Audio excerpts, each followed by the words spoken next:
So I wanted to give people a little background for you, where your background has been as a minister of the gospel. So, just kind of rehash a little bit. I know your story, but just tell us again your background and what you do in ministry.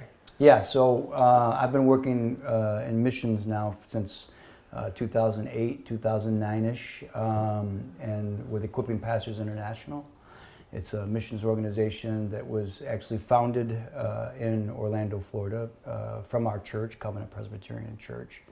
And we have missionaries that go all around the world, primarily like Africa, India, and train and equip pastors and Christian leaders to do the work of the ministry. In other words, train them to do evangelism, train them to do discipleship, and train them to do missions in their own regions.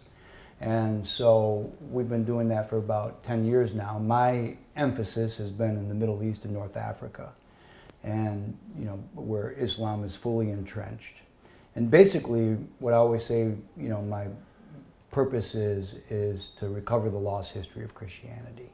These were Christian nations at one time. They were Christian nations for nearly 800 years before the birth of Muhammad. Mm-hmm. And they were not just Christian nations, but they were the intellectual and theological capitals of the Christian world. Mm-hmm. This was the place where Christianity was birthed, it was formed, and it thrived. And they were literally the intellectual capital of the Christian world. And this is where our theology was made. The great, like for instance in the Council of Nicaea, there were 15 Egyptian bishops there. They were called the pharaohs of the church. Right. So this is a powerhouse. These were the players.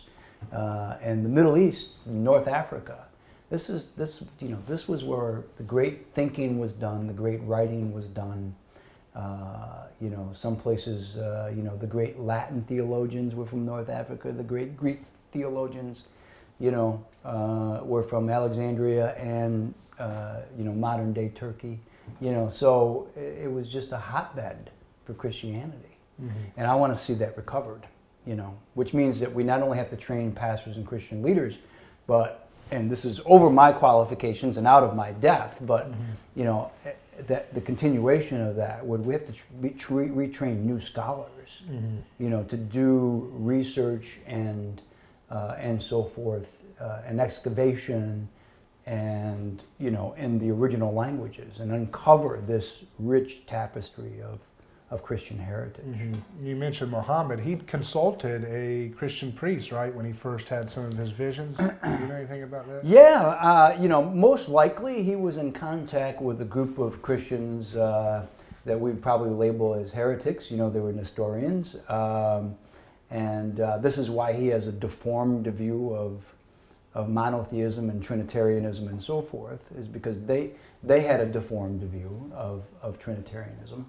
And that was communicated to him, and that's why Islam, is so anti-Trinitarian, and is really a what was the error there in their understanding of Jesus, Christologically speaking? Was there too much emphasis on the like a Gnostic thing, or is that the wrong way? Well, that whole area is full of all kinds of heresies. Obviously, mm-hmm. There was a lot of Gnosticism as well in that area. Mm-hmm. But in North Africa and especially out of Egypt, a lot of Gnostic things. But yeah, so the heresies were more Christological and theological in terms of understanding, whether or not Jesus was divine, fully God and fully human. Mm-hmm. Mm-hmm. So would you say that Islam is a Christian heresy, or is that too? Well, I think it borders on that. Mm-hmm. I don't think that's a complete misrepresentation of Islam. Mm-hmm. I think there's been some research along those lines. I I think in its original state, that might be more apt than what the fully developed Islam is at this point. You know, but in its original state, I would say that was probably an apt description. So its roots. Yeah. So you told me once that you find yourself sometimes more at home. You were in Orlando, and you said, I find myself more at home in the streets of Cairo, Egypt sometimes. Yeah. Why is that? Well, you know, again, you know, you're walking, you know, in a place where Jesus was. You know, this is probably where Jesus spent the first 5 to 7 years of his life, which are the formative years. You know, I always like to tell Egyptians and remind them that, as well as Christians, you know, that Jesus probably thought of himself as an Egyptian at first. His self-identity, you know, he grew up around Egyptians. He played with Egyptians, and you know, and there's a lot of biblical history that unfolds in Egypt. And you know, Abraham, the patriarchs, you know, were in Egypt. Moses, Aaron, Jeremiah went back to Egypt. You know, so you know, the Exodus comes out of Egypt. So I mean, Egypt is mentioned more times. There's only one nation that's mentioned more times than Egypt in the Bible, and that's Israel. Number 2 is Egypt. You know, and when you think about that, you can't, you know, you can't find America in the Bible. You can't find Western Europe in the Bible. You know, but you can find Egypt. You know, and so there's this rich heritage, this rich history that all unfolded in Egypt, and then God promises to, you know, in Isaiah 19, "Blessed be Egypt, my people." You know, and in that day, you know, God says He's going to build a highway from Egypt to Syria to Israel. You know, and you know, and He says, you know, "Blessed be Egypt, my people." And that's powerful. And you know, of course, Syria is northern Iraq. That's modern day northern Iraq. And so, you know, this whole area, you know, it's where I feel most alive. It's where I feel, you know, like I belong. You know, I don't always feel like I belong here, you know, but I feel like I belong there.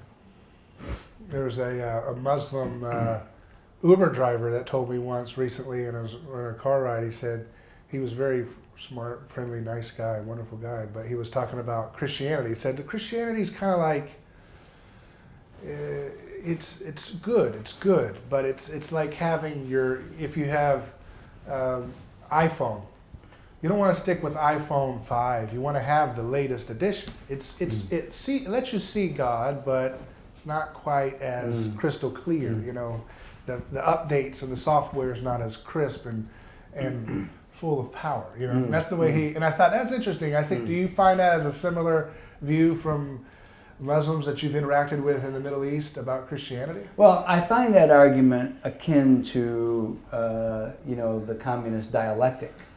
You know, why does it stop there? If that's true, why does it stop there? Right. You know, Khrushchev, when he was in America, you know, back in the 1950s, and you know, this is, you know, the communism is based on, you know, Hegelian theory of, you know, the Hegelian dialectic is dialectical materialism, right. You know, which sees history, you know, play out in this thesis and antithesis and synthesis, you know, and so, you know, capitalism and communism are antithesis, and you know, so the question is, why does it stop with communism, right? You know, well, if what this man is saying about Islam, you know, the newest, the latest, you know, then, well, if that's true, then why does it stop with Islam? Right. Shouldn't we be waiting for the next, you know, great thing, great new thing, or whatever? Yeah. So I think it's a false dialectic, and you know, I mean, the Bible certainly presents, and of course, the place they go, you know, is, you know, for that dialectic is John 14 through 16. You know, when the Paraclete comes, and you know, Christians would read that the Helper, the Counselor, you know, is the Holy Spirit. Islam reads that as Muhammad. You know, when the Paraclete comes, you know, that to them that's Muhammad. Muhammad is the prophet that Jesus says is going to come when he goes. And but Jesus is clear. The New Testament is clear that Jesus is the final prophet. You know, he's the fulfillment of all the prophets, and he's the final prophet. In fact, he's the final prophet, priest, and king. Yeah, that word paraclete, I believe, means defender, right? Right. It's defense attorney. Exactly. And Satan, in that word, that root means the accuser. Exactly. Right? So you have the accuser. Yeah. You got your special prosecutor, right? Right. And then you've got your defender, your defense attorney. Right. So that's the juxtaposition between those two forces within humanity, right? Correct. And so I want to look at these topics, you know, and especially Christianity's impact from an anthropological level, which is simply the study of humanity, the study of man and how we came to be who we are in relationship to ourselves and to our communities and that history. And so I think what's interesting about that is that you can look at these terms. The Bible is not just the study of God, that's theology, but it's also the study of man. So it should give you the full rendering, or at least the full scope of what it means to be human, as well as what God's like. And so everything has kind of a layer to it where you can learn about God's character, the nature of God, and that unknown thing. And then you can also see something that's more unknown than we'd like to recognize, which is our own humanity. And what does it mean to be human? Yeah. And even in Jesus, you see that too, that the doctrine is that he's Son of God and Son of Man. So if you only have a theology of Jesus, then you'll only have a disembodied Jesus. You have to have a Son of Man theology that accompanies, right? That's where you get your anthropology. So if he's the Son of Man, then he should, if I study the story of Jesus, it should reveal to me the full scope of anthropology of where we came from and where we're going. And that's interesting to me. And I think it's an area of the Bible that has been neglected, to say the least, by Christian circles, right? Even though it's still functioning on us and it's moving us, because if the Bible has a science of man to it, and cultures that have been baked in that tradition of studying the Bible and using their art and everything to reflect what they learn from the Bible, then that science of man will have an effect on a culture the longer it steeps in, you know? Yeah. I think our investigation of the Bible and the truths that it's telling is often been, you know, isolated on one or the other of those two things. Right. And I think, you know, really there should be three perspectives that are always in play. One is God, the other is ourselves, and then the world. Right. You know, so you always have those three perspectives. And when we bring, you know, only one of those perspectives to our investigation of the Bible, we lose the other 2/3 that the Bible is trying to teach us. Right. And not only that, but those two things, and you know, each one informs the other. Right. You know, and together, right, that keeps us from being what the scholastics used to say in the Middle Ages, from being just merely human to being, you know, fully human. Right, right. You know, And the Christian tradition would say only God has been fully human. Yeah. We're not, right? Right. Yeah. We're not fully human. Right. So we always think about trying to catch up to Jesus in this deity, like, so I could never catch up, but we can't catch up on how human he is either. Yeah. Yeah. Yeah. That's a good point. Yeah. So, you know, someone who's been a big influence on me in understanding the anthropology of the Bible is Rene Girard, and you as well. Yeah, exactly. Yeah. So maybe you take a crack at giving people, how would you explain Rene Girard and why it matters to look into him if you're meeting someone? You know? Well, yeah. How do you start with that? It's a tough. It's hard to. Yeah. You know, it's probably a conversational killer. You know, when Right. you're just sitting with your neighbor or whatever. But I find that he's useful in a lot of ways for understanding a lot of things in history and culture and in life.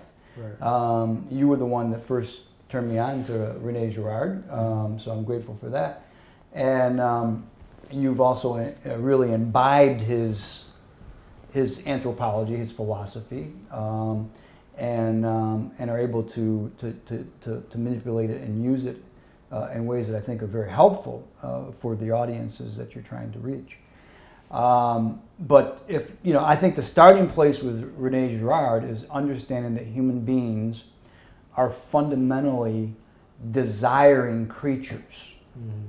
Now, that's not radically different than, say, what a Buddhist would say on its face. Right. So for the Buddhist, desire is the great evil. It's what's wrong with humanity. That is the human problem, the human predicament.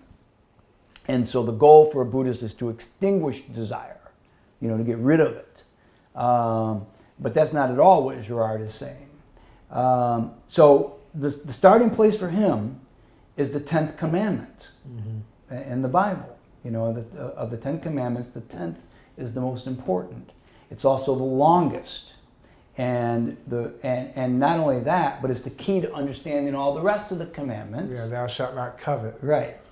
Yeah. But the emphasis is on the neighbor there. Not, yeah. It says thou shalt not covet this, that, or anything else that belongs to your and neighbor. Notice how it expands, right? You shouldn't covet your neighbor's house, your neighbor's wife, your neighbor's donkey, right? And then it just adds the catch-all, the kitchen sink, right? Or anything else, Right.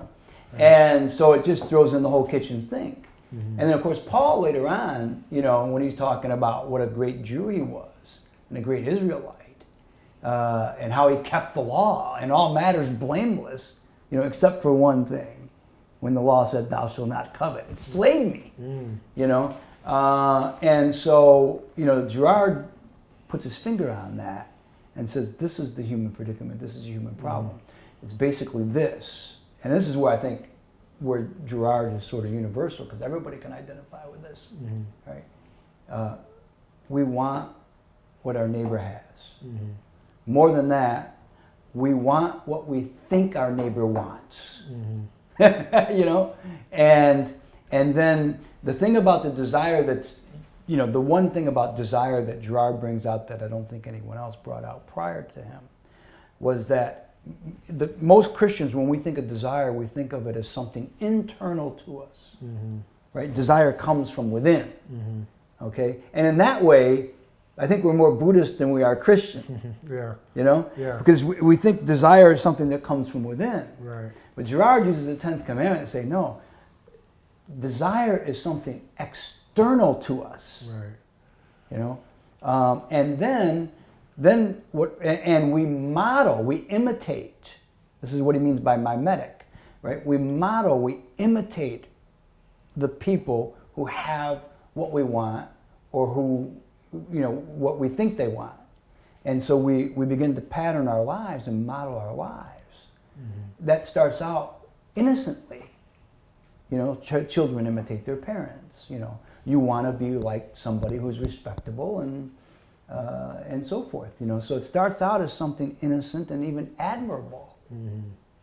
But then Girard talks about this cycle, of mimetic desire that starts out, with admiration, right? But then it turns into rivalry, and the rivalry becomes conflict.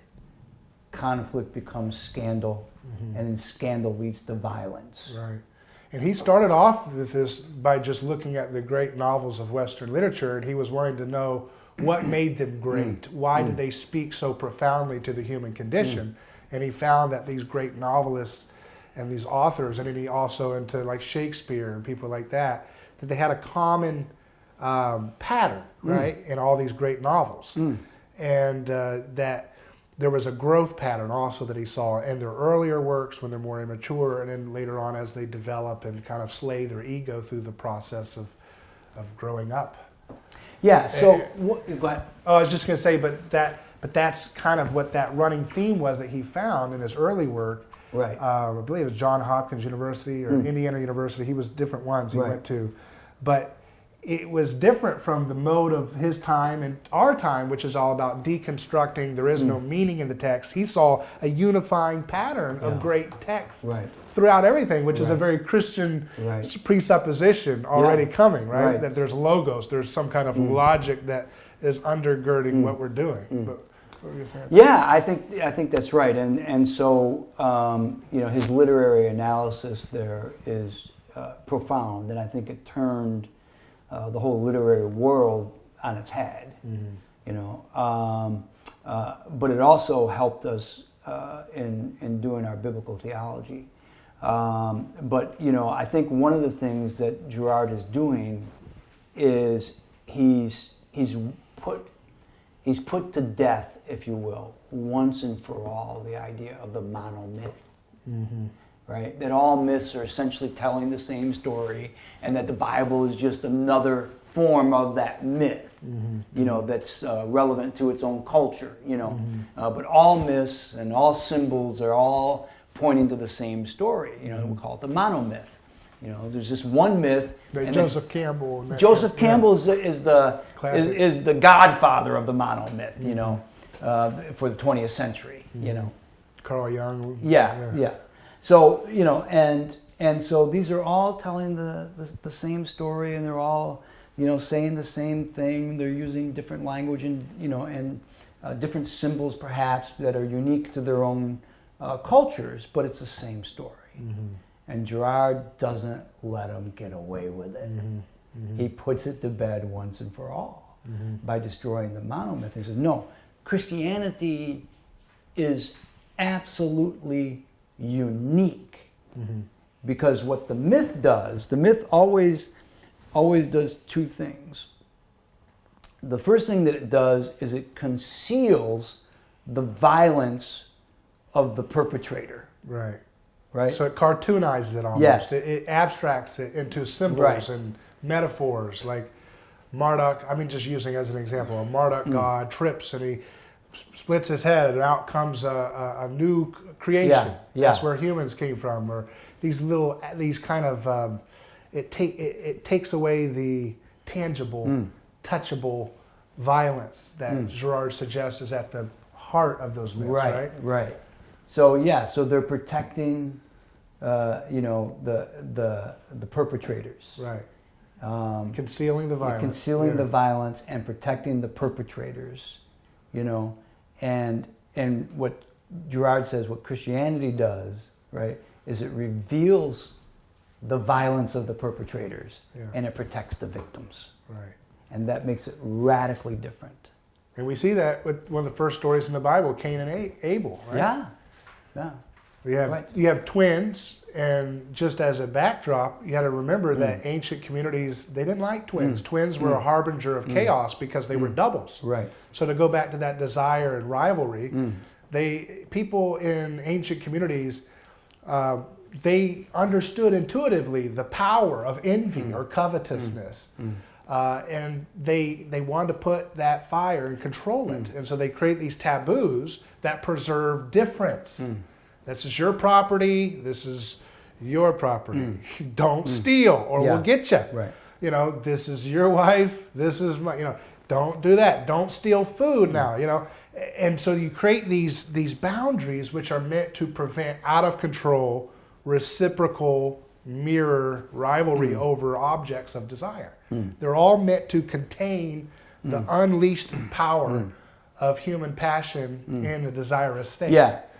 But what Cain and Abel reveal is that at the beginning you have these twins, or not twins, but they're close brothers. to twins, they're brothers. Okay. And they're fighting over, and well, they don't fight, but there's a sense in which Cain is jealous of his brother being his sacrifice being acceptable, right? Yeah. And it says he kills his brother, and on that act he founds the first city. Yeah. Which is, there you go, right there in the text is an indication that cities are started through bloodshed. Right. They're started through, and most likely is, I think what Girard's trying to point out there is that these are collective. We always think of Cain and Abel as sort of an individualized murder. right? These are just two individuals out in the field. Girard would argue that, Cain wasn't by himself in this. Right, you right. know. But, and I think the point of all this is that the founding of civilization, or what we call civilization, is not very flattering. Right. Right? He calls the murder of Abel by Cain the founding murder, the Right. creative murder. Right.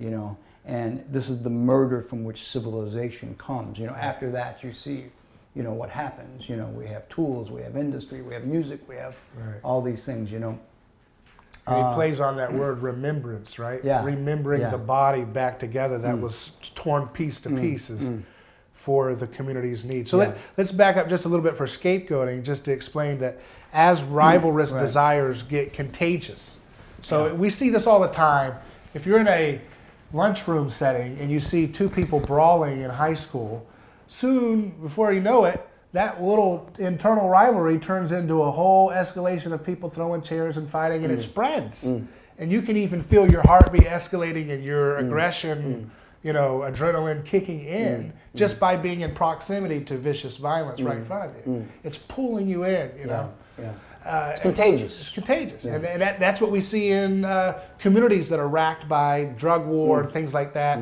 We see contagious, reciprocal honor killings. You shot my friends, I got to shoot you back. I have to. Right. And that's what you see with Lamech. Remember in the early, Yeah. and he's like, what's the story? 7 times 7. Yeah. I've got to kill 7 times 7 Cain because was Yeah. So it starts with revenged by Cain. 7, then Yeah. 7 times 7 for Lamech. So that's the escalation of violence that humans are known to do as a species that other animals don't do. If you have a wolf battle, okay, and the beta wolf loses to the alpha wolf, he doesn't go and try to kill off the alpha wolf's families and their families and their friends. If he loses, he'll render his neck in a submissive posture, and the alpha male will typically try to avert killing him unless it's an accident and anger or in the middle of a fight. But there's not a vindictive vengeance need to reciprocate and escalate with animals that you see with humans. Yeah. And so there has to be a way to contain that in order for us to exist as a species right now. And Girard, that's where he comes up with seeing the scapegoat mechanism, which underpins the foundations of community, which is this idea that as a conflict is brewing, bad blood is stirring in the community. And everybody's pointing fingers at everybody else. So there's a reciprocal motion of finger pointing. And eventually, it's really easy to kind of start pointing those fingers in reciprocity to one direction, right? Yeah. I think it was that guy that really stirred us up. I think really he was the key. And everyone says, yeah, I do too. And in the fever of the moment, it becomes almost a law of nature that person is guilty of the conflict. And that group think, that hive mind locks in. And we don't fully understand the power of human group thinking. For good or bad, but mostly oftentimes for bad. Yeah. To be able to blind us to believe that this person, that's the witch that caused this. They put a spell on us, and that's why we're at each other's throats. Or whatever, they caused a famine. Or they broke a taboo with an animal or something that breaks difference. Remember those difference barriers that taboos are designed to do, or to contain contagious desire. And oftentimes we see gods having undifferentiation in their character. They're half horse, half human. Right? So they're breaking the boundaries of difference. Almost like they've been cartoonized and symbolized as representations of the violation of difference that they were accused of or in sometimes guilty of. Right? Yeah. And they must be killed. And in the killing of them, there is catharsis. There is relief. And that relief is what binds the community back together. A little bit of good violence is okay to prevent the bad violence. Right. Yeah. Well, like Caiaphas said, it's necessary that one be sacrificed for the good of the community. Yeah, it's better that one man die than the whole nation perish. Yeah. And that's at the heart, and that's why I think where else but Scripture do you find that sentence so brazenly there? Yeah. Right. And that, I think, is still what's at the heart of what we're dealing with in politics today. I do think that Christianity has done, Jesus' movement in history has put a massive monkey wrench into the scapegoat mechanism working well. It doesn't work as well anymore. It's still grinding down, and it's working less and less, exponentially so, the more the world becomes infected with the awareness of the victim. Like going back to Cain and Abel, the awareness that God, or just take that word God out for a second, say the highest social good, the highest social principle of order says, where's your brother? Did you kill him? All other mythologies were written from the other narrative. Right, the highest social order is, we killed the monster. Yeah, the guy was named Abel. He was a monster. He was half pig, half face, half human. Yeah. See? Yeah. But in the Bible, you have this radical story from below. Yeah. Where's your brother? Yeah. Where's your brother? Am I my brother's keeper? Yeah. That's what it's the first. It's the first murder mystery, right? Is the Bible, right? Yeah. Yeah. Who's the killer? Why did you kill him? You know. That's the question that is radical in the context of ancient literature. There's something embedded in that story too that I think is relevant for today, and by today I mean the day just following the weekend when we had 2 mass murders. Right. And that is that the story of Cain and Abel. I think it's Bruce Walkie says that because everybody's trying to figure out, well, what's the phenomenon that's going on? Why are they doing that? Well, we have these mass murders, and they seem to be contagious now, right? We're seeing the contagion. A lot of imitation. And the mimetic nature of them, right? And so and everybody's sort of searching for the real reason why this is happening, and I think. Bruce Walkie said, Cain failed in the field because he failed at the altar. And I think that's really, if you look at our culture, that's really one of the areas that we have, where we failed. Why? Just big picture wise, there might be a lot of other contributing factors, but big picture wise, we fail in the field because we fail at the altar, and it all goes back to this desire thing, And we desire what our neighbor has, and that's not even really attacked in churches much. And no, it's not. It's like you don't touch people's desire stuff as long as it's not too messy and too flagrantly sinful. Right. And let them buy their 16 pickup truck. Let them alone. Just to show you the contagious part of it, though. Look at what James does with this. Why are there fights and why is there conflict among us? Right.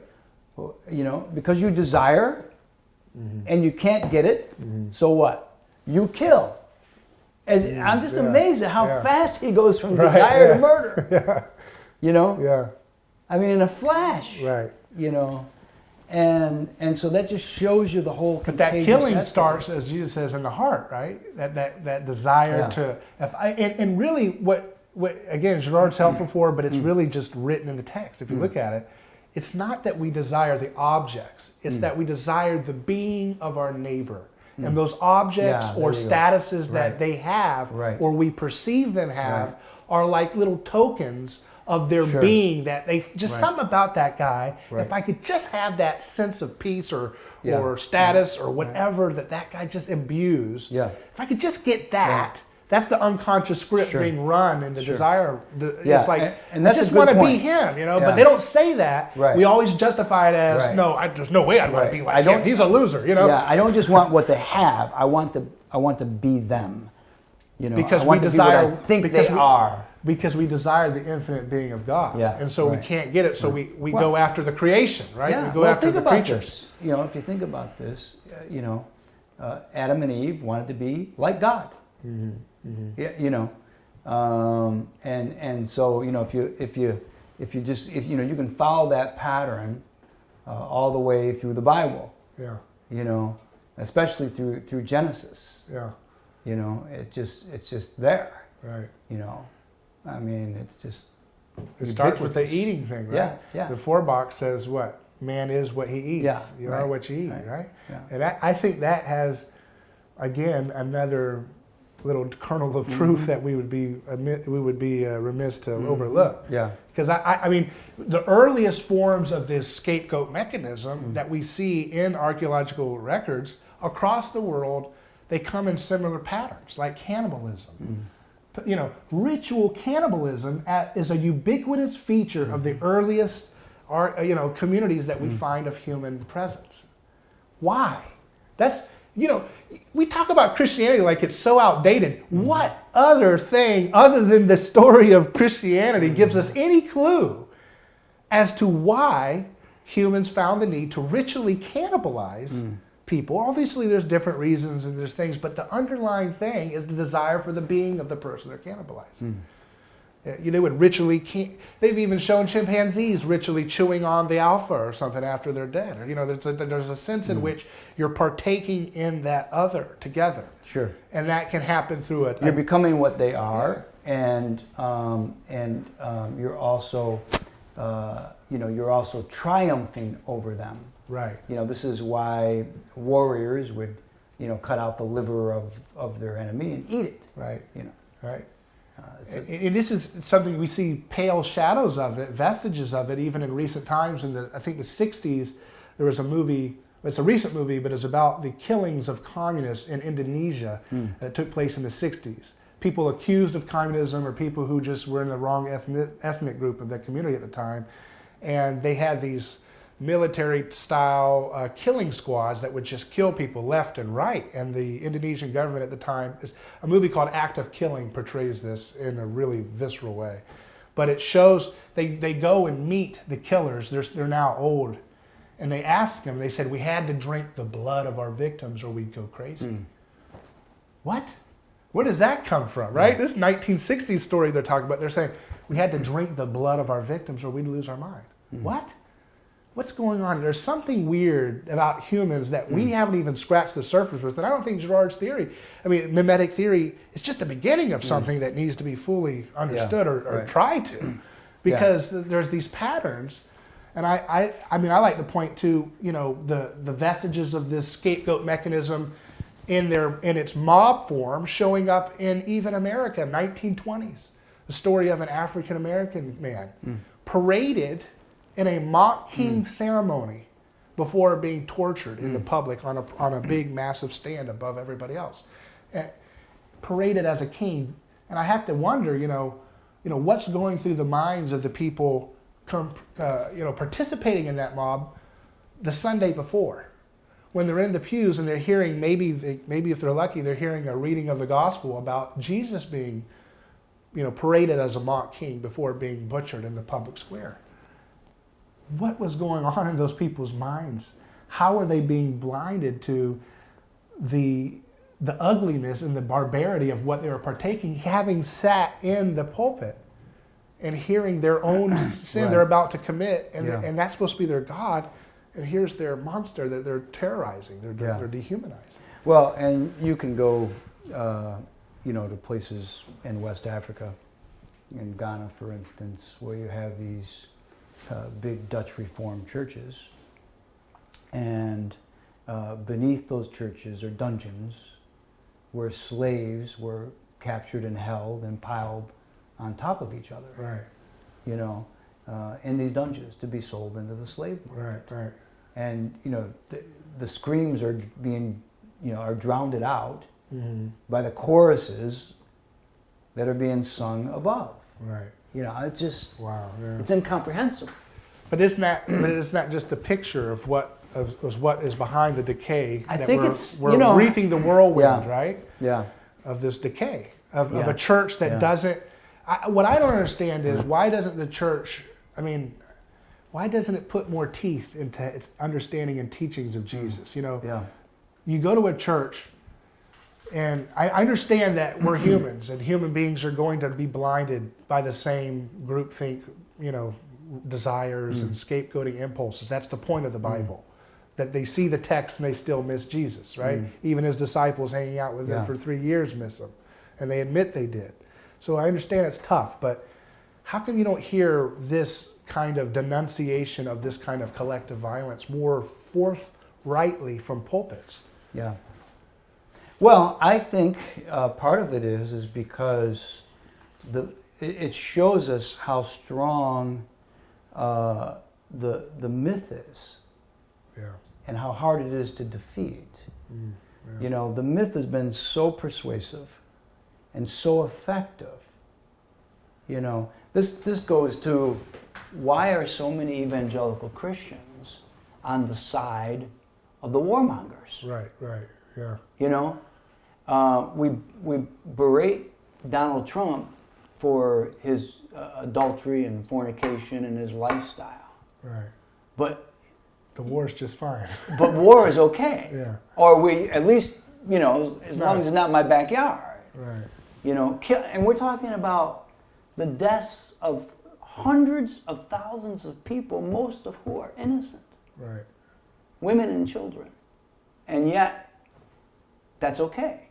And so that just shows you how profoundly effective the myth to conceal violence actually is. A lot of Christians don't see that God is condemning that kind of killing of innocents. Right. They don't see that. Right. I mean, they see it. If you ask them, does God want to kill innocents? No. But then there's always these 1,000 asterisks for exception clauses. What happens is, in their minds, we're not killing innocents. We're killing terrorists. Right. We're killing the enemy. But a terrorist is anybody that's just in the wrong town. Right. We're protecting our national security. It's the global war on terror. You know, and so that's okay. They deserve it. Right. You know, I mean, that just shows you how powerful and effective the myth is. Yeah. You know, and so, you know, we have, and this is the one thing that Girard is so good at is, you know, abolishing, destroying, demolishing that myth, and then once you see it, you can't unsee it. Right. You know, but most evangelical Christians, you know, are wholesale, you know, in embracing the myth, not the Bible. Yeah. You know, and you know, you got one side of the church on the left, you know, who is more concerned, and I read this in an article a few days ago, you know, about wokeness, you know, being woke, you know, than they are about the war. Right. You know, so their whole metric, you know, is social justice. And if you don't understand social justice, you don't get it. But the war, it's not even on their on their radar. Right. As long as you're saying the right language of apologizing about things, you can kill millions of people of color. In the Democratic Party, that's what they're saying, because they attacked Tulsi Gabbard when she denounced the wars. Yes. And they said, you know, Kamala Harris came out and her team in the media, oh, why are you with Assad? Why are you with Assad? Why are you with Assad? Why are you with Assad? Maybe to stop killing vulnerable people like you said you wanted to stop, right? Because their whole thing is, it's okay to kill as long as your language, your rhetoric is on the same groupthink wavelength as our ideology wants you to be. Right. So speak the language, and it has this way of hypnotizing you to the real flesh and blood victims and the carnage of the steady state. Yeah. You know, the steady, good old-fashioned state that happens whoever's in charge. Right. You know. And then on the right, you have the opposite thing. You know, they're not concerned about being woke; they're concerned about their wealth. Right. Right. And so the whole thing is economics, which is interesting because that was Marx's whole thing, right? Yeah. Marx saw all history from an economic perspective, right? Now, this is a different kind of economics, but it's still perceiving everything through economics. Yeah. You know, it's just the antithesis of Marxism, but it's a twin. Right. It's really a twin. It's a mimetic double. It's a mimetic double. It's a confrontational double. Right. And so they're more concerned about wealth than warfare. Yeah. You know, it's all just about good old-fashioned economics. You know, look, there's money to be made here. You know, don't get in our way. Yeah. And who profits the most from this is the defense contractors. Right. You know, they're the ones that are profiting from the forever wars, from the perpetual wars. You know, I mean, think about this. 18 years and counting in Afghanistan. 18 years. Longest war in American history. The second longest war, you know what the second longest war was? What's that? It was the 15-year war of the Philippines. Wow. Yeah. Okay? Wow. You know, with MacArthur. Right, yeah. You know, that was our first attempt at colonialism. Yeah. You know, and a 15-year war in the Philippines, and now an 18-year war in Afghanistan, and they're still counting. And look at again the whole Girardian thing.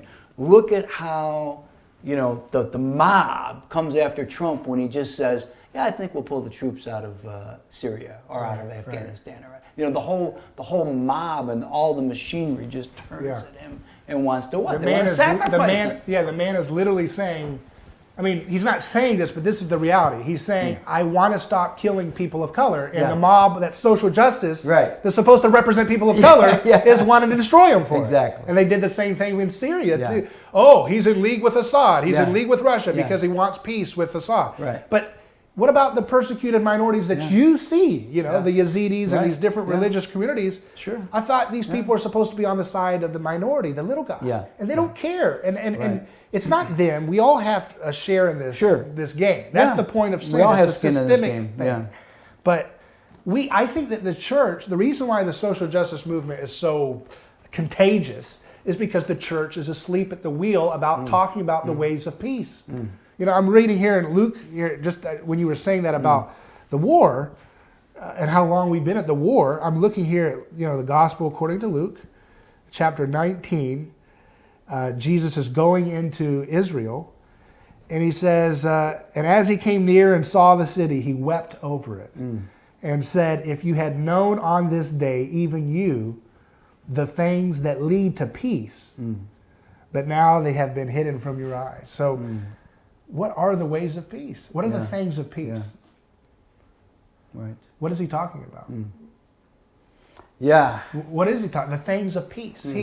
So this is an allusion to what's coming in 70 AD, right? When the Romans come and sack the city, right? But he's saying, if you had only known the things of peace, what are the ways of peace? What are the things of peace that he's talking about? Yeah. Well, I think, if you're asking me the question, is it a rhetorical question? Both. Yeah, it's yeah, both. okay, yeah, it's both. Anything. Yeah. Well, I mean, for Jesus, for the Bible, for all of Scripture, he's talking about shalom, and which is,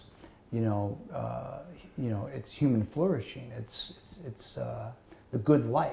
It's the common good. It's it's a political thing. Right? Yeah. Oh, this is political right here. This is a political sentence. Yeah. My goodness. This is a political sentence here. Look, it's not slightly political. No, I was going to say 100% this is completely political. And this is the whole thing. I think we don't understand that the Bible, that the kingdom of God is political. That Jesus is political. These are the politics of Jesus. Right. He is the ascended king, right? When he sat down on the right hand of God, the throne of God. Right. Okay? He's enthroned, which means he's ruling and he's reigning. And so that whole project of the last days has been inaugurated. It's started. The kingdom is already here. It's present with us, right? Yeah. It's not fully realized yet, but it's been inaugurated. Right. And so, this is what, Jesus has come, the Prince of Peace, the King of Peace, right? He has come into the world, and he's inaugurated that whole project. Right. And if only you would have known, Right. But the ways of peace that he's talking about, it says right up above here, I'm just looking, it says, verse 39, Luke 19, and some of the Pharisees from the crowd said to him, "Teacher, admonish your disciples." And in answer, he said, "I tell you, if they should fall silent, the stones would cry out." And I looked in that, it was a reference to Habakkuk chapter 2, where the prophet Habakkuk is quoting God condemning the wicked king of his time. This is actually right before the Babylonians sacked Jerusalem then. So here Jesus is saying this. He's quoting Habakkuk, condemning a wicked king, and it's going to be sacked by Rome. And that's the allusion to that. And you see that pattern is happening again. Habakkuk 2 says the stones will cry out, "Woe to you who founds his city on bloodshed."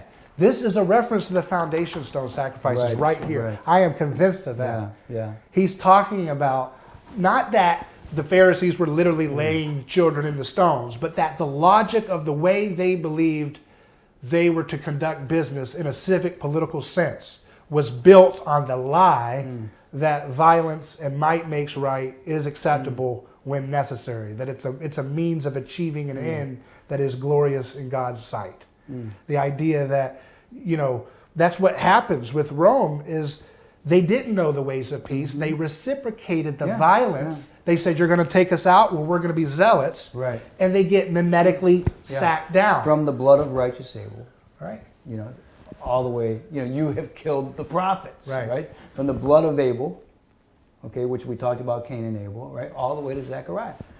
And then in Hebrews, it says his blood speaks a better word than Abel's blood, which means the shalom, the end of reciprocal violence. It is a non-violence message. How come that's not taught? What I just am fascinated by is it's popping off the page here, and I'm not expecting everybody to get on board with everything I'm suggesting about it, but I mean, this is totally political. The ways of peace mean stop reciprocating violence. It has something to do with do not resist evil with violence, turn the other cheek. Those are not Hallmark greetings. Those are social ordering principles of reality that Jesus is saying, this is the way the world will be now. This is the new world order. Right. Do not resist evil violently. Do not resist evil with force, you could translate it. That's a statement that has every importance to what's going on in the headlines today. Because we've abandoned that social ordering principle. We resist evil with violence all the time. We resist the evil of drugs. We do more than that, I think. I think we do more than that, because I think we resist even the threat of evil with violence. Right. It's not like we even resist evil with violence. We resist the threat of evil, the potential threat of evil with violence. Right. And that's what the whole the whole schematic, if you will, of interventionism is, is that it's not even the violence itself or the act of violence against you that you're resisting. It's the threat, the potential threat of that violence. That's interventionist. Right. It's preemptive violence. Yeah, preemptive violence. But isn't that preemptive violence at the heart of almost virtually all of our laws domestically too? Yeah, well, yes. Right? I mean, because that's where I tie the anti-war thing of Christianity with the war on drugs. The war on drugs, right? Yeah. It's if I let you do a drug, I have to preemptively stop you from doing that drug, because if you do that drug, you may be more likely to be violent. You may drive a car. I don't know if you're going to stay in the house. You might get in the car and just zip off down the road and hit somebody. So I'm going to preemptively initiate violence to stop hypothetical future violence if you are allowed to work out your salvation on your own. It's an interventionist policy, to be sure. Yeah. And that's the logic behind almost every crime law we have, and the ones that are trying to be proposed now, like speech laws, right? Preemptively, I can't let you speak on this campus. You're not allowed to speak on this campus because the things you say, well, the left would say, denies people's existence. You don't give them a space of comfort and safety for them to be able to be existing, and therefore it's an act of violence. And then if they try to be more intelligible for the rest of us, they'll say, well, if we let you speak, you're going to trigger some crazy person to do violence because they don't like, you say that if you say something about sexuality, right? You might trigger someone to do something hateful to people that don't fit in within the Christian sexual, morals that you're talking about, right? So they say we have to preemptively use violence against you by putting a law against your speech, or else, we're going to unleash profane violence. That's the scapegoat mechanism still intact. Sure. It's still there. Yeah. We have to scapegoat this person, because if his violation of the taboo is contagiously allowed to circulate, what will happen? It'll be a chaotic violence. Everybody will be saying hateful things and leading people to horrible, violent hate crimes. So we have to sacrifice you for the good of the many. It's better that Jordan Peterson is blocked out of the college campus than the whole nation perish and people are allowed to hear different ideas. See? It's totally religious. The state in its universities and political correctness is a totally religious enterprise. It's not like a religion. It's birthed in religion. Yeah, yeah. It is what it does. Right. And that's what we're battling in some sense as a part of the Christian community. Not that you're politically, okay, tear down the state. That's not what we're talking about. We're talking about exposing the foundations of the logic that is at the heart of politics. Christianity is the end of that, in my opinion. Yeah. But like you said, it's the inauguration of it, but it's not yet complete. Right, right. Here's God here. Woe to him who piles up stolen goods and makes himself wealthy by extortion. How long must this go on? Will not your creditor suddenly arise? It goes on. Then it says, will they not wake up and make you tremble? Then you will become their prey because you have plundered many nations. The people who are left will plunder you. For you have shed human blood. You have destroyed lands and cities and everyone in them. Woe to him who builds his house by unjust gain, setting his nest on high to escape the clutches of ruin. The stones of the wall will cry out, and the beams of the woodwork will echo it, saying, woe to him who builds a city with bloodshed and establishes a town by injustice. And here we have this little document I printed out, and I don't know, it just says by the editors, this little document that just references so many examples of ancient communities laying human beings alive or killing them and then putting them into the cornerstone laying ceremony of a new city, a new wall, a new temple, a new river bridge, a dam. You see it over and over and over again. There's your monomyth. Yeah. There's your dead body. There's your skeletons in the skeletal remains in the foundations and cornerstones of these buildings. Yeah. So there's our humanity has some skeletons in our closet. We don't want to talk about them. Yeah, there's some skeletons in the closet. Because what is the left project all about? That Rousseauian noble savage, that our origins is great and everything that went wrong was just Christianity and patriarchy and all these little institutions and marriage. We just got to free ourselves, go back to that undifferentiated noble savage mythology. Well, here's the thing. Like, okay, so this is one of the things that Girard says, I think, that is so profound, is that the one thing that separates a human being from an animal is sacrifice. Right. I mean, think about that. Yeah. I mean, so, one of the things that it means to be human in the way that we are, right, is sacrifice. Yeah. And that hasn't, now, Christ gave us the means for which to bring a halt to that, a screeching halt to it, So by being, the one for all sacrifice, okay, for our sins. But apart from Christ, that cycle, that mimetic cycle that always ends up turning the Hobbesian war of all against all, to the war of all against one. That cycle is not, apart from Christ, that cycle is not broken. It still goes on today. Right. And so what we see at these foundations sacrifices is that's like the ribbon cutting ceremony for politics. You go to ribbon cutting ceremony for business today. You cut the little, mayor cuts the ribbon, and there's your bakery. Well, the ribbon cutting ceremony of governments is foundation. Laying a child screaming.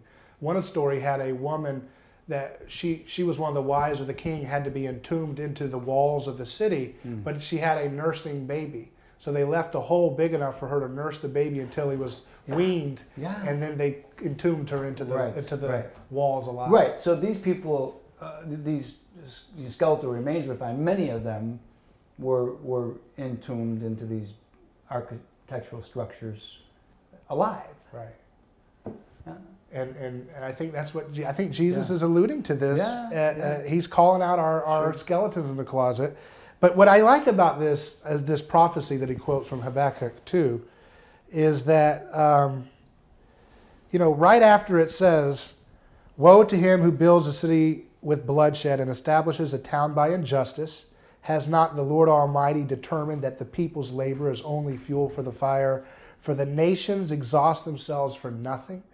For the earth will be filled with the knowledge of the glory of the Lord as the waters cover the sea.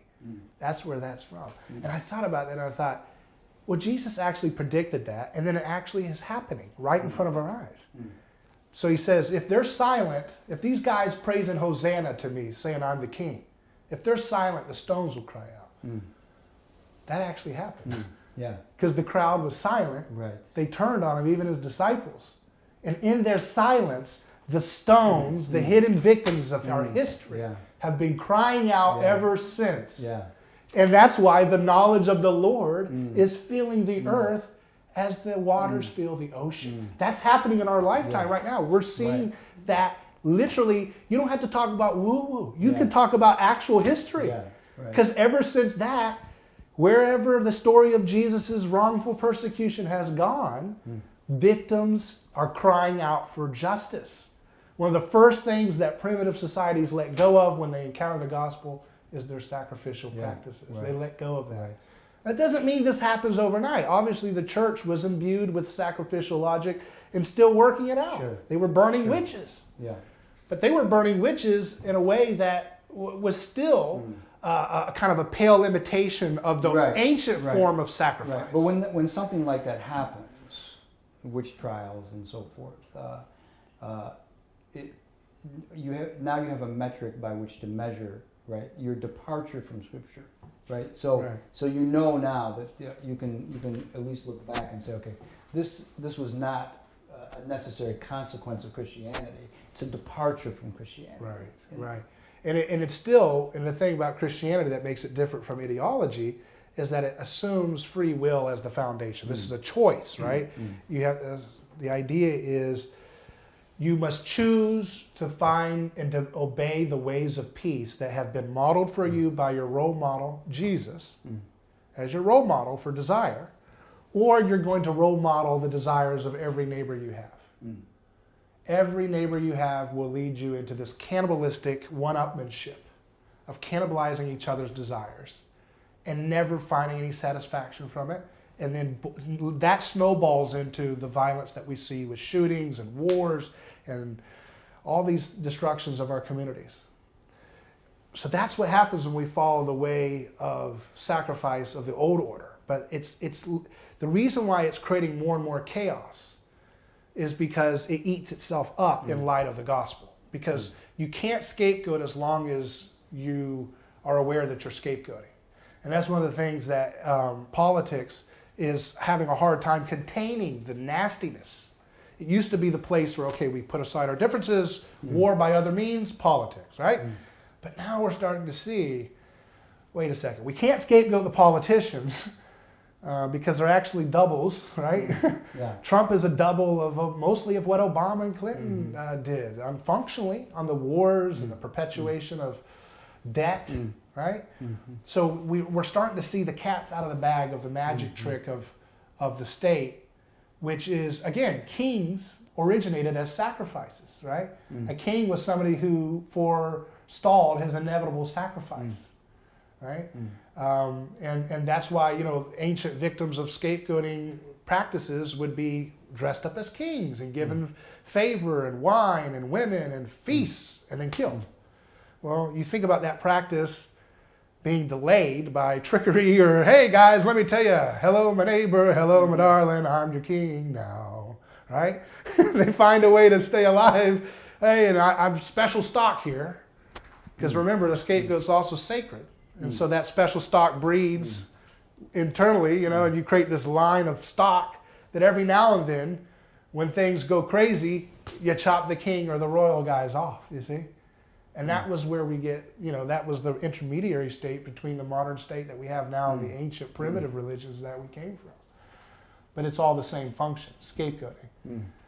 So, to me, what we're seeing with political correctness is it's a Christian imitation, trying to reignite and still stoke the fires of sacrificial logic, but using the concern for victims, the vestige of victims, to try to trump Christianity's defense of victims. You're not doing it strong enough. You're too much, because the idea is that Jesus' message of forgiveness of the oppressor and the oppressed is too much in league with the oppressor. It's not radical enough, right? And so that's why you have this victimism, this political correctness, social justice thing that's sweeping the West, which is this pathological obsession with guilt. Because you see the scapegoat mechanism unfurling faster and faster in front of our eyes, and it gives us guilt. And we want to offload that guilt. And that's why with the white people that are into this social justice liberalism, they see their religion as, they see their race as some kind of something that if I beat it up and sacrifice my whiteness, I become a savior. It's that process of the scapegoat right there in front of you. You sacrifice something as evil, and then it resurrects as a savior, which is the old mythology. Yes, exactly. That's what they're doing in real time. They're sacrificing. So that the victim becomes a deity. Right. Yeah. But they're sacrificing these white liberals that are pushing the social justice deconstruction ideology, wokeness. They're saying if I publicly flagellate my gender or my race, if I kill it and sacrifice it, then I become a savior in the resurrection of that. Right. I become the savior. And that's why they're loving this ideology, because it gives them some mechanism of feeling like they're paying tribute. They're giving a self-flagellation. But there is no forgiveness in their complex. Right. There is no reconciliation. If you say something bad in a politically correct way, what can you do to ever get back in good standing? If you apologize, they kill you more. You know? What do you do to become right in right relationship with your neighbor? Without Jesus, they have nothing. They don't even pretend to say it.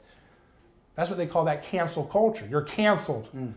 Cancel them off of TV. You know, they were saying the New York Times they had a big Twitter trend today. Thousands and thousands of hashtags saying cancel New York Times because the headline said something like Trump calls for unity against violence or racism or something like that. And they said that was not anti-Trump enough. Right. So cancel them. Yeah, so cancel them. You see, sacrifice them because they're not wanting to sacrifice our bad guy enough. You know? Yeah, well, it's the French Revolution. You know, eventually, the guillotine falls on Robespierre. So it's you can chop off all the heads you want, but if that's your mechanism that you're going to employ as a solution, eventually it's going to come back and you're going to lose your own head. Right. Off with the head. And they believe the people who are attracted to this political correctness, they believe they're fighting the power, but they don't really realize how fully entrenched in the power system they are. You know. Right.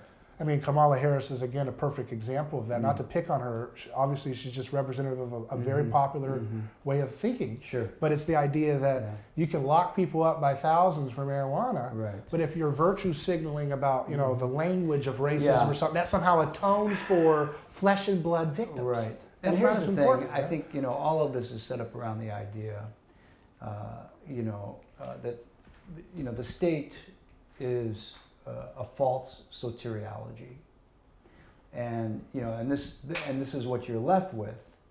Soteriology is how you're saved. How you're saved.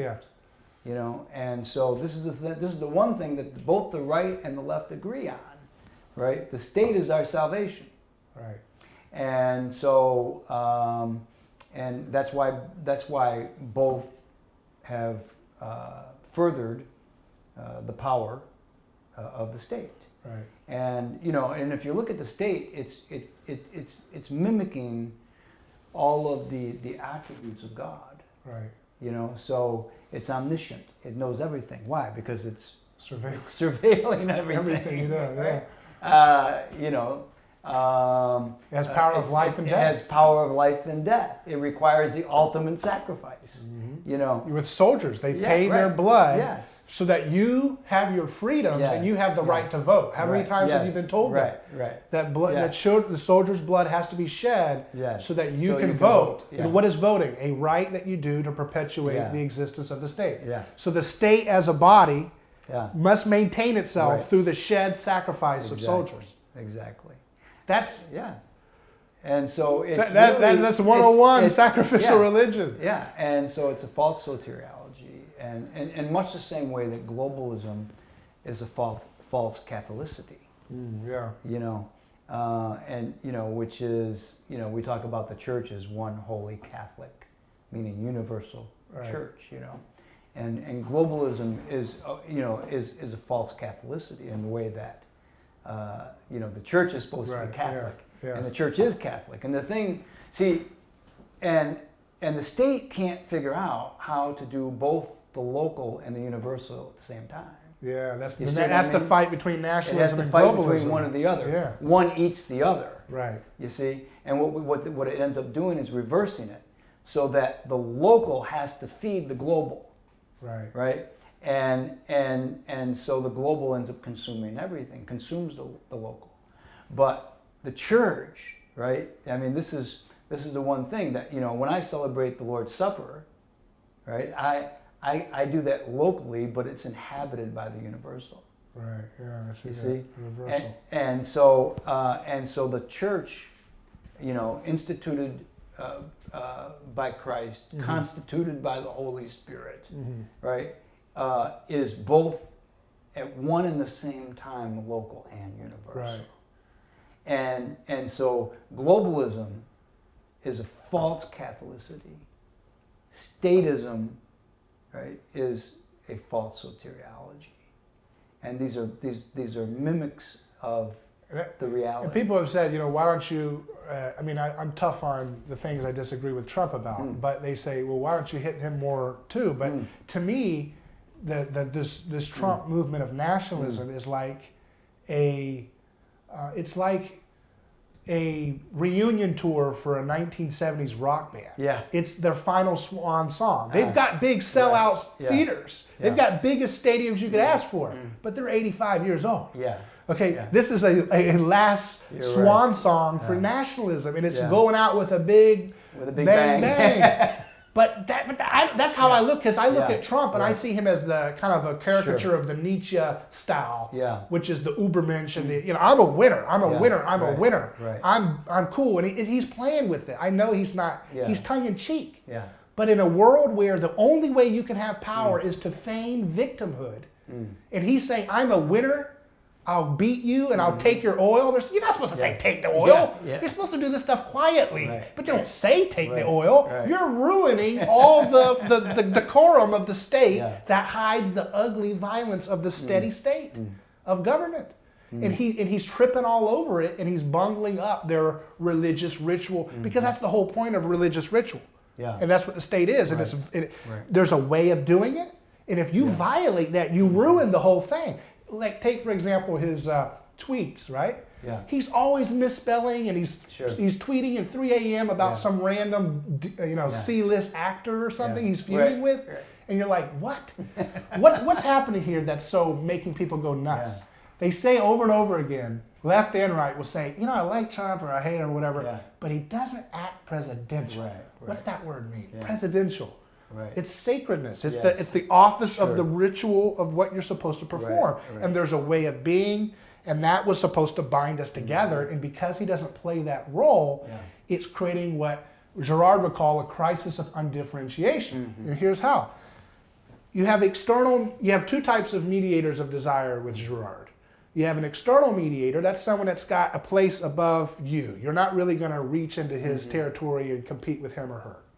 So that could be a novel character that you read. It could be a chieftain. It could be a CEO of a big corporation, and you're at the bottom rung of the corporate ladder. That's an external mediator. You want to be like them. They're a role model, but you're never going to be in conflict with them in proximity. An internal mediator is someone that you have a chance at feeling like you could kind of get something on them. You could compete with them to some degree. What is Twitter with Trump?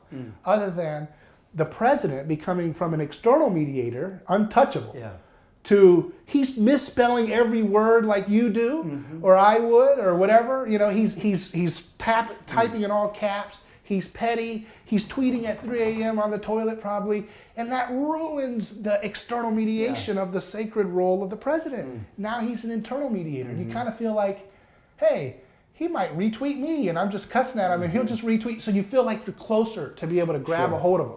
Yeah. And that drives them nuts, right? Sure. Because now they feel like they can get him. He goes from being one of them to one of us. Right. And that drives them crazy. And they want to, and the whole point of the religion of the state is the belief that there's a special class of people that can rule you And it's not a game show host Right. who sells steaks and wines and golf clubs and No. casinos. No. That's not. No. That's a character on TV.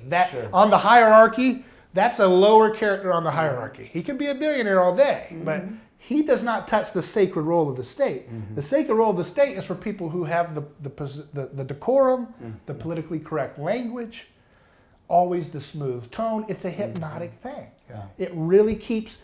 We're missing the politically correct language is the symbol that encloses the violence. Yeah. And if you break the politically correct language like Trump does almost Sure. every day, Sure. you see the violence for what it is, and it repulses you. Right. See, it repulses you. Yeah. The shooting doesn't feel as comforted. You don't get to have the comfort from the shootings Yeah. because he's not saying, "Hello, sir. I want to tell you all how much." He doesn't do it. That's not his thing. He's not that guy. Yeah. And it doesn't comfort. It doesn't create that little catharsis of, Sure. well, we'll get those killers together. Right. You get this feeling of profaneness of a guy that talks just like you or somebody else Yeah. that you know at the gym. Sure. You know? Yeah, sure. Yeah, and I think in many ways, he has destroyed the myth that they're trying to protect, and that's what's driving them crazy. And in the same way that they have actually destroyed what we might call true, by their political correctness, they have destroyed what we might call true statecraft. Right. Right? Right. So their political correctness has ruined statecraft, and he's the symptom of that. Right. Right. So he's what happens when they are successful. When the state is successful by political correctness and destroying statecraft, Trump is the symptom. Right. And statecraft meaning the finesse, right? Yeah, The way yeah. you do it in a way that hides the violence. Well, Is it- in one sense, yeah. What do you mean by that? Well, I mean, so in other words, statecraft is an art. Right. Okay, and in its own right, in the proper context, statecraft is something necessary.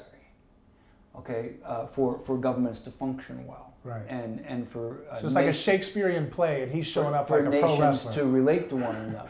Yeah. So and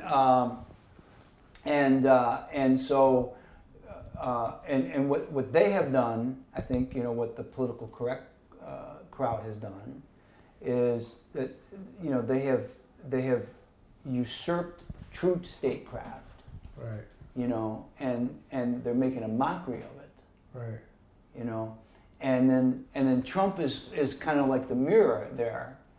He's mirroring what happens back to them when they're successful. Right. Yeah, I see that. And so it's driving them crazy. Right. So where does this all go? You're someone that spends your life teaching the gospel in the communities that are at the heart of all these topics that we're talking about. It's still at the epicenter of all world affairs and where things are going. You're in the heart of that, but you've got your life here in America. So you're seeing both of these, daily working out of these big topics that we're talking about. So where does this all go, though? I mean, obviously, I guess in the battle between globalism and nationalism, whether Trump is reelected or whatever, I think globalism is going to have the edge on that. And I think it's because of Christianity. I think it's because of Christianity's concern for the victims. And globalism uses the language of concern for victims wherever it goes.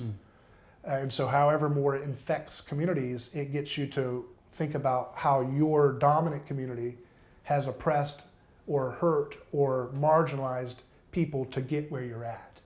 And that has a way of inverting the power structures of whatever community globalism goes. It's imitating that Christian inversion. It's doing it in a bad way in many times, but it's still Christian spreading. Christianity is still spreading because of this globalism, So where does this head? I mean, Yeah. what do you think? Do you think Christianity is going to have a diminished role, I guess, as a religion, but maybe not as an aesthetic?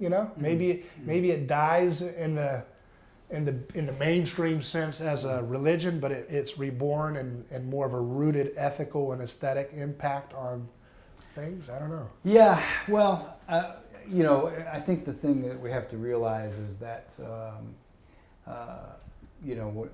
it's hard for any of us to see where this goes. Globalism and nationalism, I think in one sense, globalism, just from a purely economic sense, has been receding and retreating to some degree because of the nature of it. So, globalism is really built on material things. Mm-hmm. So, and material things are reproduced, and you can imitate the way that they're reproduced. All you have to do is take the model and reproduce it. Right. So you can set up manufacturing. So what China does, what Japan does, what Taiwan does is they just imitated Western manufacturing, and you can pretty much do that anywhere at any time. Right.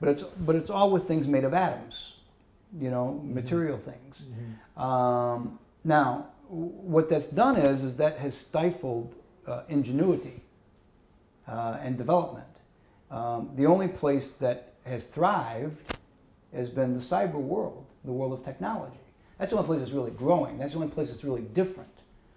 Cars are pretty much the same cars that when I was a kid. Yeah. We used to watch the Jetsons. People were flying in cars. We're nowhere near that.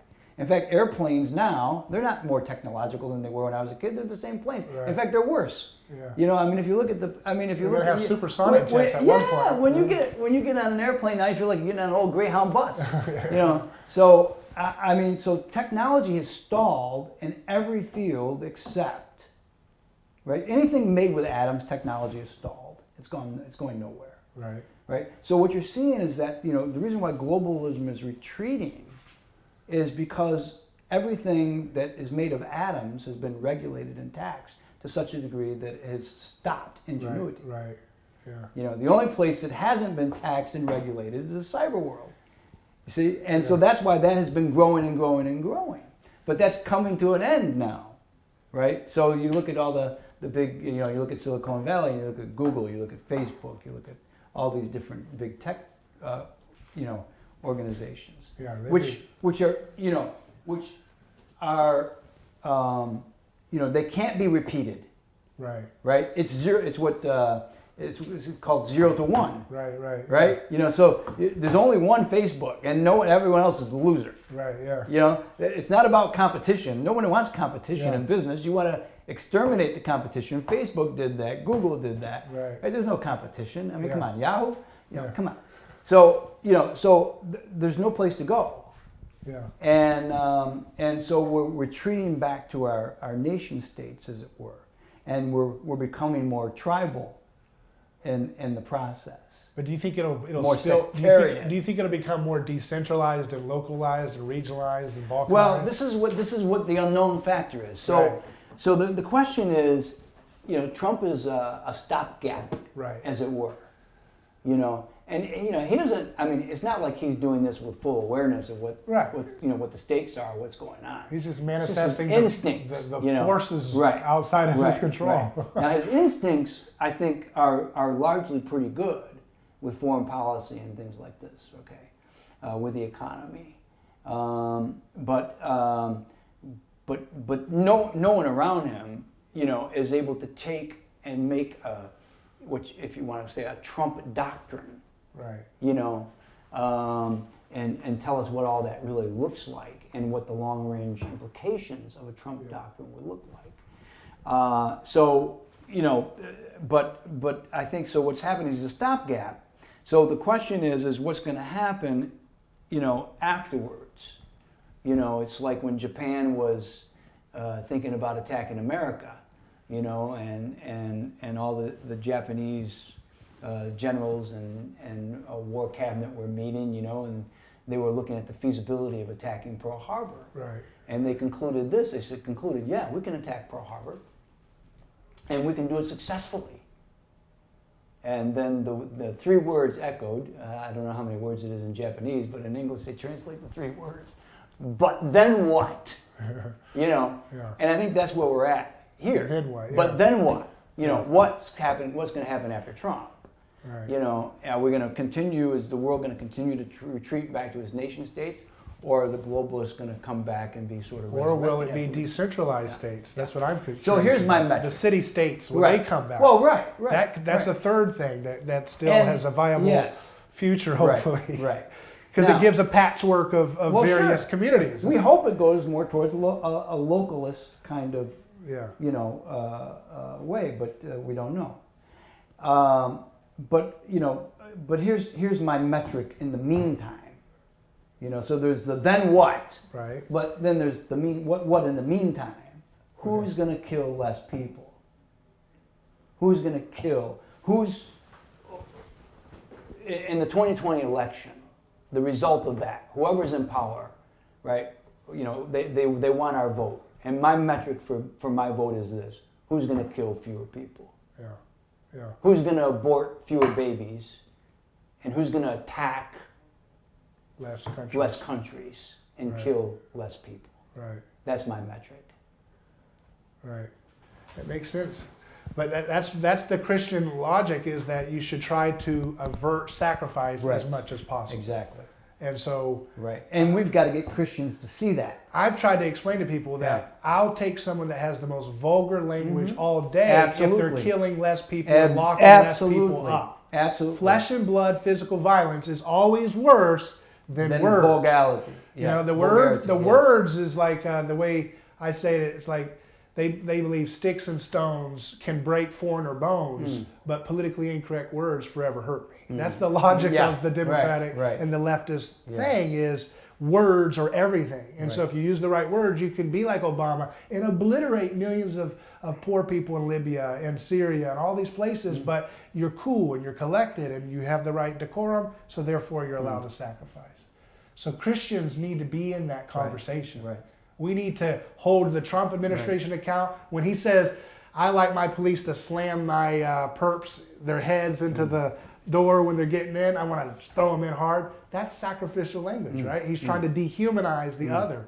We don't know what they were arrested for. Was it stealing food at a restaurant? You're going to slam someone's head? Come on. So that's sacrificial language, and the church has to be challenging that on the right and on the left. Yeah. And that's where I think the only way we'll have any hope of making our little communities a little more beautiful. Amen. We're very good. Yeah. Great. Thank you, Dave. Thanks.